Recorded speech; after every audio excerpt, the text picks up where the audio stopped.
પ્રભાસપાટણ police station ભારતીય બનાવટના વિદેશી દારૂની તથા બિયરની બોટલ નંગ 301 કિંમત ₹26,000 તથા 4 વ્હીલ કાર કિંમત ₹4 લાખ તથા મોબાઈલ ફોન નંગ 1 કિંમત ₹10,000 મળી કુલ 4,36,000ના મુદ્દામાલ ઝડપી પાડી પ્રોહિબિશનનો ગણનાપાત્ર કેસ શોધી કાઢી Prabhaspatan surveillance code Junagadh range IGP Nilesh Jajadiya તથા ગીર સોમનાથ જિલ્લાના પોલીસ અધિક્ષક મનોહરસિંહ જાડેજા તથા નાયબ પોલીસ અધિક્ષક વીઆર ખેંગારનાઓએ ધૂળેટી હોળી તહેવારને સબબ પ્રોહિબિશન જુગાર પ્રવૃત્તિને નેસ્તનાબૂદ કરવા કડક કાર્યવાહી કરી ગેરકાયદેસર પ્રવૃત્તિ સદંતર બંધ કરવા બાબતે સખત સૂચના આપેલ હોય જે અનુસંધાને પ્રભાસપાટણ પોલીસ સ્ટેશનના પોલીસ ઇન્સ્પેક્ટર એમવી પટેલ તથા પોલીસ સબ ઇન્સ્પેક્ટર ડીએમ કાગડા તથા સર્વેલન્સ કોડના એએસઆઈ હિરેનભાઈ રામસિંહ તથા પોલીસ હેડ કોન્સ્ટેબલ કુલદીપસિંહ તથા વિપુલભાઈ તથા પોલીસ કોન્સ્ટેબલ પિયુષભાઈ તથા સુભાષભાઈ તથા કૈલાસસિંહ તથા કરણસિંહ બાબુભાઈ તથા કૃષ્ણકુમારસિંહ કરણસિંહ તથા મહેન્દ્રભાઈ તથા નાઓના સહિતના વિસ્તારમાં હોળી ધૂળેટીના તહેવારના અનુસંધાને પ્રોહિબિશનના જુગારના કેસો શોધી કાઢવા પેટ્રોલિંગમાં હતા તે દરમિયાન police head constable Kuldipsinh Jaysinh તથા પોલીસ કોન્સ્ટેબલ સુભાષભાઈ માંડાભાઈ તથા પિયુષભાઈ Kanabhai નાઓએ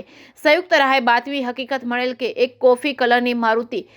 Ciaz 4 wheel car registration number GJ1RH 7382માં ગેરકાયદેસર ઇંગ્લિશ દારૂ કોડીના તરફથી આવવાની તેવી હકીકત મળતા તે વોચમાં રહી રેડ કરતા તે મુજબનો મુદ્દામાલ મળી આવતા આરોપીઓ વિરુદ્ધ કાયદેસરની કાર્યવાહી કરવામાં આવી હતી. જે કેસ ન્યૂઝ ગુજરાતી સાથે મહેશ વાજા, સોમનાથ.